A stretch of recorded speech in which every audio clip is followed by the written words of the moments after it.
All right, YouTube, how you doing? Welcome back to the channel. It is May 14th. We got a jam-packed MLB slate today on this Sunday, and it is Mother's Day. So thank you to all the moms out there. Happy Mother's Day to all the moms out there. Go ahead and hit that subscribe button and hit that like button in support of the moms, your moms, anyone's mom, any mom that has touched your life, guys. Happy Mother's Day out there to all the moms. Again, we got a jam-packed slate. We're going to jump into each and every game. I'm going to go through my lean or leans on the games, and we'll talk about it. But my final plays will be in the pinned comment, what I'm ultimately going to be rolling with myself, which what I've been rolling with myself has not been it. We go 0-2 yesterday. 0-2 yesterday. We had the Rays. They lost. We had the Braves. They lost.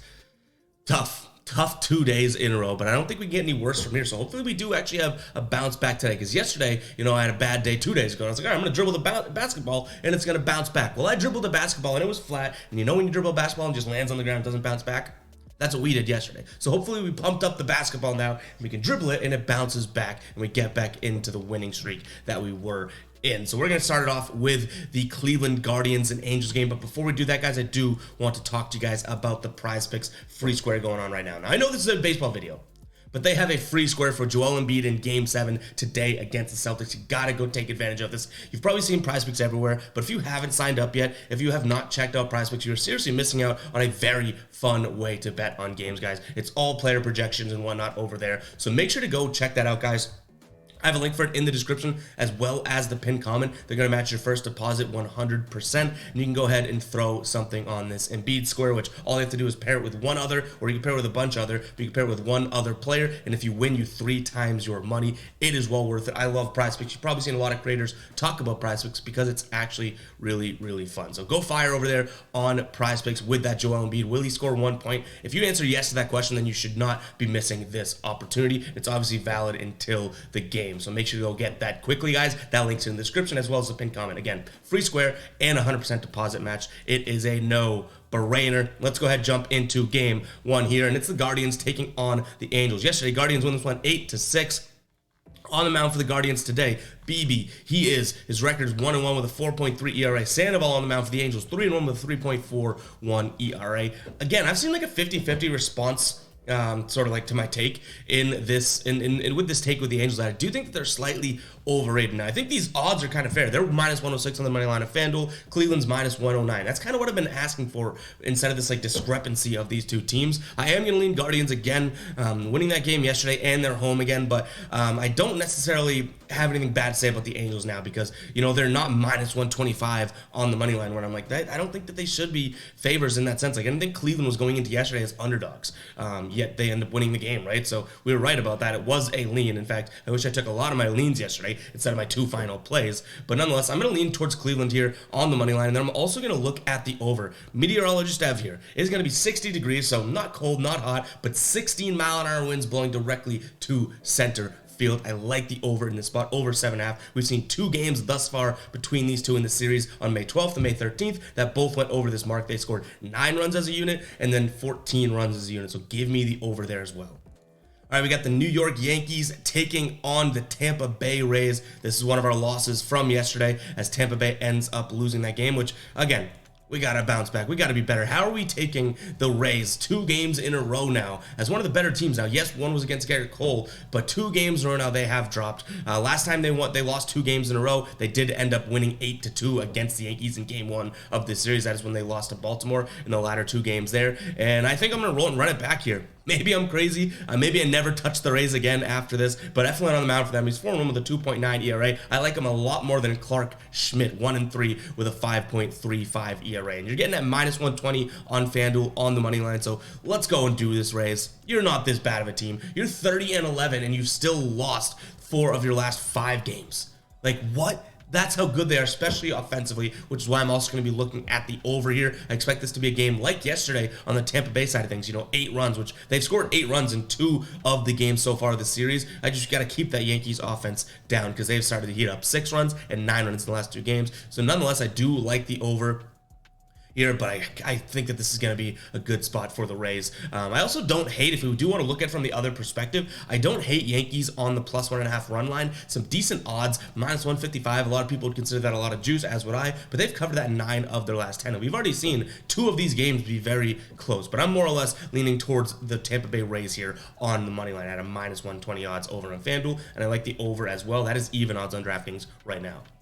All right, Baltimore taking on the Pirates. I keep telling you, fade the Pirates. Their strong start to the year was not real, and what are we doing here, right? They've only won 1 game in their last 10. They've lost 2 games in this series thus far. Yesterday's game finishes at 2-0. Game 1 was 6-3 on the mound here for the Orioles. Kyle Gibson, 4-2 with a 4.2 or 4.4 ERA.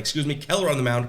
Been good for the Pirates so far. 4-1 with a 2.72 ERA. I'm still going to fade the Pirates. Now, I don't know if they become a final play, because if they're going to win a game, it's going to be here with Keller on the mound after Baltimore's already won 2, and you're getting plus money on Pittsburgh. I feel like that's a decent spot, but I still think that they're fadeable at this point. So I'm going to look towards Baltimore. I don't think it becomes a final play, just because I can see out of this series, I could see Pittsburgh winning this one. You know what I mean? So I'm still going to fade them, still going to lean that way towards the O's, but and I don't love it as much as I love the other 2 games in this series. Then we have a total of 8 runs. Super inconsistencies to be said between these 2 teams. Even in this series, 6-3 game 1, game 2, 2-0, right? And before that, Baltimore won a game 2-1. Pittsburgh has scored like barely any runs in their last 10 games or so. I think the most they've scored is 3 runs. It was against Colorado on May 10th. Other than that, it's been 0 to 2 runs scored. So I'm going to lean towards the under, but again, this game, I'm kind of on the fence, because I do think that this could be a coming out party for the Pirates. I know they have a good pitcher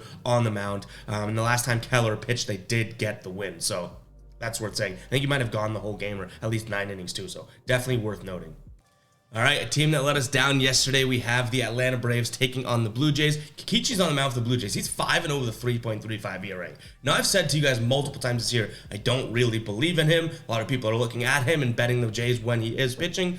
I just don't believe in him. Q on the mound for the Braves. He's 1-0 with a 3.38 ERA. The Braves have let us down a couple games in a row now, but I still think this is a spot for them, especially losing these past 3 games. Like, they looked good in the Red Sox series. In fact, they've looked good for the majority of their last couple series here, and they just haven't really got it together against Toronto, losing 3-0 and then 5-3. So I do kind of worry about it. Even yesterday, I was like, this Braves team as an underdog, sign me up, right? And they're underdogs again today. So maybe Kikichi makes me, gets egg on my face. Maybe I'm an idiot for not really believing in him, and maybe I'm an idiot for not believing in this Blue Jays team. But I did tell you guys, what was the Blue Jays series that I said? I said the Blue Jays are going to hit their stride. I think it was in their their last series, right? They lose 2 of those 3 games, or no, they lost both. I think it was a 3-game or 2-game series, right? And I was like, they're going to hit their stride. This Blue Jays team is good. They just haven't picked it up yet. Maybe this is the stride that's happening. So maybe, I'm betting against myself from my sort of future prediction there. But I do still think this is an Atlanta-type ball game today. Bounce-back spot. I can't see them losing 4 straight and 3 in this series back to back. In terms of a total, 9.5 runs. We haven't seen anything come close to that in this series thus far. And in fact, we haven't seen anything come close to that for either of these 2 teams in their last 3 games. So the 2 games of the series and then their last game of their last series. That being said, I think the Caps come off today. I want to see Atlanta get back to, them scoring those 14 runs when they were doing against Miami, also scoring 9 runs in a game against Boston. Let's go out there and do that. Win this game like 9-2 or 8-4, something like that. So I like Atlanta, clearly. I'm betting against a pitcher who is good, that just needs to prove himself a little bit more to me before I believe in it. That's not necessarily the best way to bet, but it is where my head is at right now. So I like Atlanta and the over. All right, we got the Marlins taking on the Reds here. This is just a weird series, a weird matchup, one that I'm not all that thrilled about. Marlins big favorites in this one, minus 155, not shockingly at all. But what's been happening in this series, I guess you could say, would be somewhat shocking. Cincinnati's now won 2 games this series at plus 120 odds, and they're plus 205 odds yesterday. The Sandy Alcantara, just has not been working out for Miami. Final score yesterday was 6-5 in favor of the Reds. Garrett's on the mound for the Marlins today. He's 1-2 with a 5.97 ERA. Luke Weaver on the mound for the Reds. I might have said that Garrett's on the mound for the Reds. I don't know if I said that, but he's on the mound for the Marlins. On the mound for the Reds today is Luke Weaver, 1-2 with a 7.36 ERA. And for the money and where it's at, Hell yeah, I'm just going to lean towards the Reds. I think that they obviously are feeling themselves. They're playing good baseball. It's not like they're getting too lucky with these wins. Like, no, they're just outplaying this team, and sometimes that trend just continues in a series. When there's like a vibe of a series that this team is just working us, like it doesn't always go in favor of the team that should be winning. It goes in favor of the team that is working that team. So Reds playing decent baseball here. They've won in the last 7 games. They've won 5 of them. How? I don't know, but let's ride that for now. I'm going to lean towards the Reds. I also like the under 8 runs. Now, you might think I'm crazy. These 2 games thus far have been 7-4 and 6-5, but today, with 2 pitchers on the mound, that could definitely blow up as well. I understand that. I still do like the under. I think this one sits more around that, like, you know, again, 8 runs here. I think this one sits more around like a 5-2 or a 4-3 type ball game. All right, Tigers taking on the Mariners here in this series thus far. Seattle's won both games 9-2 and 5-0. Maybe that Tigers sort of run that they were on where they were winning, at least covering many games, is kind of over. This Mariners team is, I think, a little bit better than, I feel like I was giving them enough credit, but I still like the way the Tigers are trending. But this Mariners team may be better than people were giving them credit for here. Winning 9-2 in that game 1 when a lot of people were on Detroit is pretty surprising. In terms of who's on the mound today, I shouldn't say it's surprising, but surprising as to how well the Tigers were playing for a short period of time. On the mound today for the Tigers, Joey Wentz 1-3 with a 6.09 ERA, and then you get Gilbert on the mound for the Mariners. He's 1-2 with a 3.79 ERA. A lot of juice to be paid, to be played here on the Mariners. -178 is best on FanDuel right now. I would lean Mariners. I don't hate them on the run line, but I kind of like the money line a lot better. This Detroit team can keep it close with some teams, so maybe this is some sort of a parlay play or something like that at -178. I don't like it straight up. Then we have a total of 8.5 runs. Now, can Seattle get to the pitcher? Yes, I think so. Can Wentz let up a bunch of runs? Sure. I think Gilbert's going to actually have a decent game here in terms of matchups on the other side of things, so I'm going to lean towards the under here, and my only concern is if Seattle goes out there and scores 9 runs again, because that would break the over right away just themselves. All right, next game, White Sox taking on the Astros. I wish we rolled with this yesterday in terms of final play. We did not, but we had Chicago in our lean. They catch the win here. I don't think that goes the same way again. Again, I don't like the White Sox. I fade them unless Dylan Cease on the mound. In fact, I saw a bunch of comments yesterday being like, I fade the White Sox even when Cease on the mound, which makes sense. He hasn't had a Cease-like season. A season. But nonetheless, I am looking at the Astros today. Hunter Brown's on the mound for them, 3-1 with a 3.23 ERA. Lucas Frozen Yogurt Giolito on the mound for the White Sox, 2-2 with a 3.59 ERA. I think this one actually goes under 7.5 as well, which is crazy, but both these two teams haven't necessarily had the bats come in clutch as of late. You're getting Houston on the money line, by the way, at -135. I like Houston and the under. I don't know if this becomes a final play. This has sort of been, I would say, not a volatile, but a pretty volatile series. Not to say volatile, but volatile series thus far. Kind of like an, I don't want to say unpredictable, because we've actually done a decent job predicting it, but a 5-1 game, a 3-1 game, like, you know, 2 ends of the spectrum there. So I might stay away from this game, but I do lean Houston and the under. All right, guys, before we do get into the Cubs and Minnesota game, I do want to talk to you guys about, you might have guessed it, Outlier. Not Prize Picks. Outlier here, guys. Outlier is an amazing sports betting research tool. Also, go check out Prize Picks. We just had the slides wrong there in the editing. But Outlier is an amazing sports betting research tool. If you really do want to become a smarter sports bettor, this is going to be a great first step for you, because they make all their information and data and everything like that super consumable and easy to understand. I always tell you guys, green means good, red means bad. If you can drive a car, you can understand the analytics that Outlier is giving you. If you know to stop at a red light, then you can understand that, hey, if the team has a bunch of red around them, then it's probably not the best trend right now. And if you know to go through a green light, then you could tell, hey, if a team has a lot of green wins in a row and that type of thing, they're covering this, they're covering that, then it might be a good starting point for your bets. And what I also like, you can see the graphic all the way over farthest from me on the screen, guys, the trending screen. They go through a bunch of plays for both player props and games and identify trends and do all the heavy lifting that you don't have to do. For something like an example would be like, you know, Ev Singleton, right, at bat against lefties in the last 19 plate appearances after hitting a home run in game 2 of a series. He's hit a single in the next at bat. Crazy stuff like that you'd never find on your own, right? And then they do that, and with one click of the button, you can actually place that on your sports book slip, which is really, really cool. They integrate with FanDuel, MGM, Caesars, and DraftKings. So with one click of a button, it'll open up either that app if you're on your phone or that website if you are on your computer. You don't have to go and dig and find that bet or player prop or a game pick, anything like that. It is very, very, very cool, guys. I highly suggest you checking out Outlier. Also have a link for that in the description, as well as the pinned comment. Now we got Minnesota taking on the Chicago Cubs. Here, the Chicago team obviously has made us a decent amount of money this year, but so has Minnesota. And this has been a series in which I have been a little bit puzzled by, if I'm being completely honest. And if you guys watch the videos every day, you know I have. So we have a 6-2 win coming from Chicago in game 1. Then we have a Minnesota win yesterday, 11-1. We did lean that direction. I'm glad we did. I wish I made it a final play. Idiot for not. Varland on the mound for the Twins today. He's got a 4.32 ERA. Stroman on the mound for the Cubs, 2-3 with a 2.28 ERA. I'll tell you what, guys. Though I think this Minnesota team is legit, I am going to lean towards Stroman and the Cubs today. I think that getting them at plus money on FanDuel is a very good spot. Maybe we make it a half unit play. Maybe I do get a little bit more, comfortable and I guess confident in it. The only thing that's keeping me away from it, though he only has 1 loss in his last 3 games, has 2 no decisions. Stroman, the last 3 games he started have been losses. But where I'm reading into this is like, okay, that's because the offense hasn't come through. Guess how many runs they've scored total in the games that he's pitched those last 3?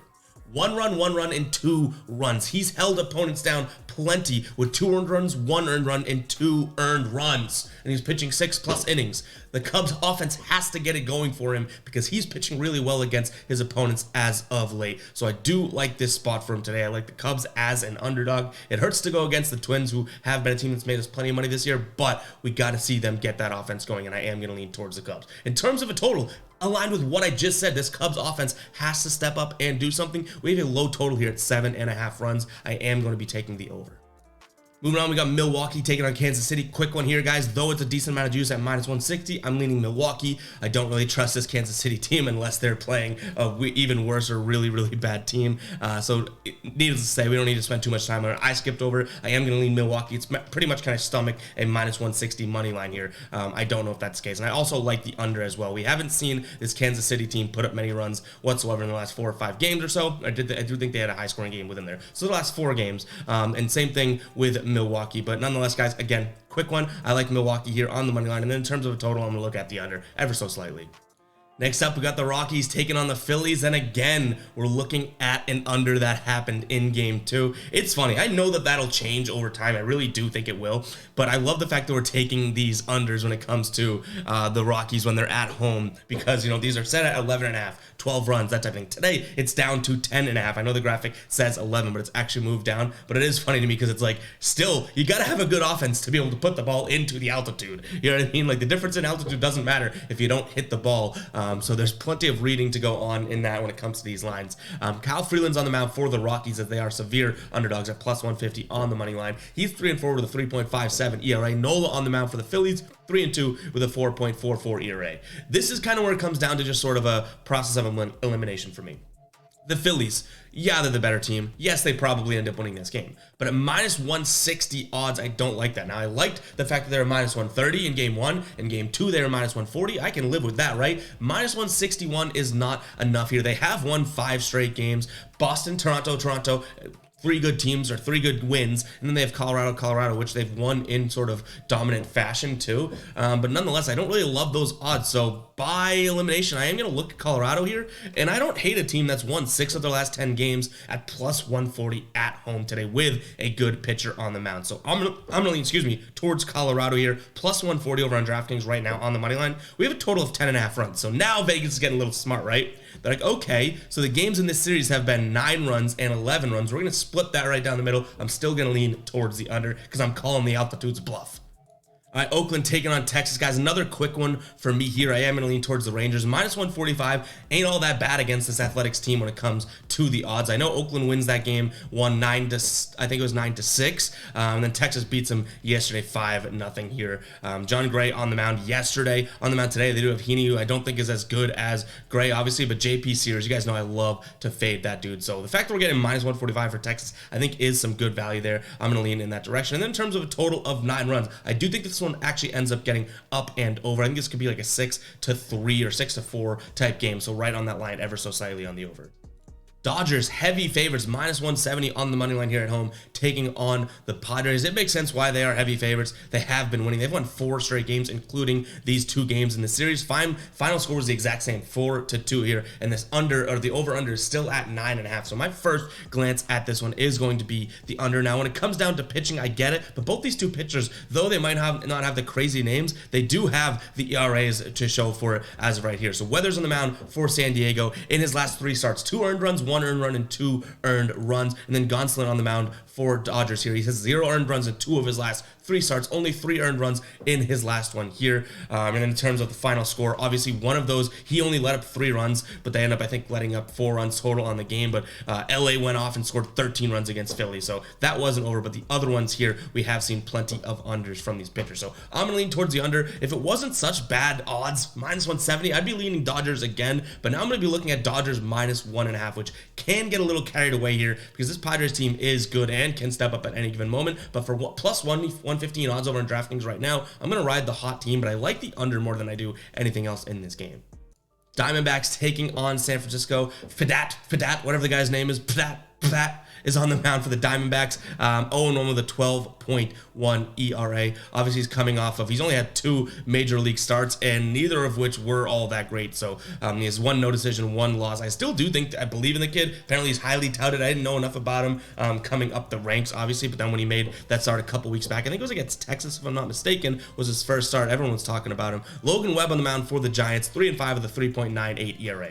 This might be a little crazy, but I'm going to lean towards Arizona here at +135 on the money line. They've won 2 games here already in this series, and they've won it in really good fashion. Their offense is clicking 7 runs in both of their games. I think they do that again and put some support up here for Pifadat, their pitcher, Brandon Pifadat. I know I'm not pronouncing that right. I can guarantee you I'm not pronouncing that right. Maybe it's Brendan Fat. But either way, I'm going to lean towards Diamondbacks here, +122. In terms of a total 8.5 runs, I'm looking at the over because I like the offense right now. It looks like the Diamondbacks are going to supply at least, 5 to 7 runs, which means the San Francisco team, no matter what, you got to be able to accidentally score 3 runs at this point, right? Even though their offense is pretty inconsistent. Like the Diamondbacks, so that's going to be my number 1 lean in this game. All right, we got Washington taking on the Mets here. Irvin on the mound for the Nationals. He's 1-0 with a sub-1 ERA in this one. The only issue is his opposition is Max Scherzer here. But if we look at Irvin, 2 games thus far. He has no decision in 1, that they did get the ultimate win here. He only pitched 4 in 1 inning, or 4 innings and a third. And then Max Scherzer on the mound. Obviously, we don't have to talk much about him. I would lean towards Washington if Scherzer wasn't on the mound. So that might take me off this game altogether. The total is sitting at 9 runs, which I don't necessarily think is a fair line. Like, we've seen this Mets team barely score any runs. Yes, Washington's been up and down, but I do like the under, especially when you have one Irvin, who's a pitcher that's pitching well, and then Scherzer, who, though he's had his struggles, obviously, being a Met now, I do still think he is an amazing pitcher, obviously. I'm going to lean towards Washington, though. If I do have to pick a side, Washington +1.5 on the run line, and also the under here. But I don't really love this game. You can probably tell it by the way that I'm talking about it. I don't love this game. I haven't loved this. I didn't love yesterday's either. But yeah, nonetheless, I am going to lean towards Washington in this one on the run line. And then in terms of a total, I'm looking at the under.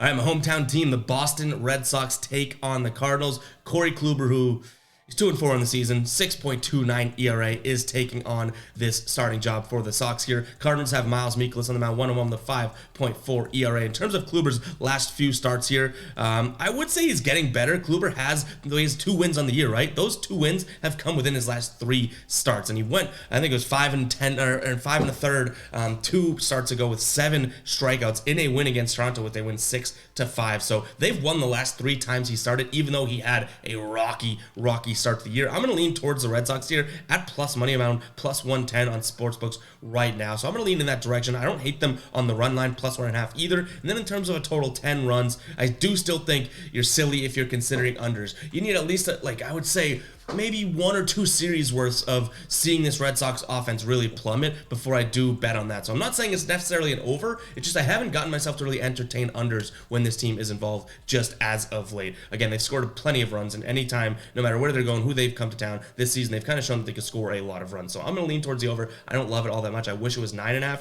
It's 10, so not the biggest fan of that. And that's going to wrap it up for today's game, guys. Hopefully you guys do enjoy. Hit that like button, hit the subscribe button if you do, and we'll catch you guys in the next video. All right, peace out.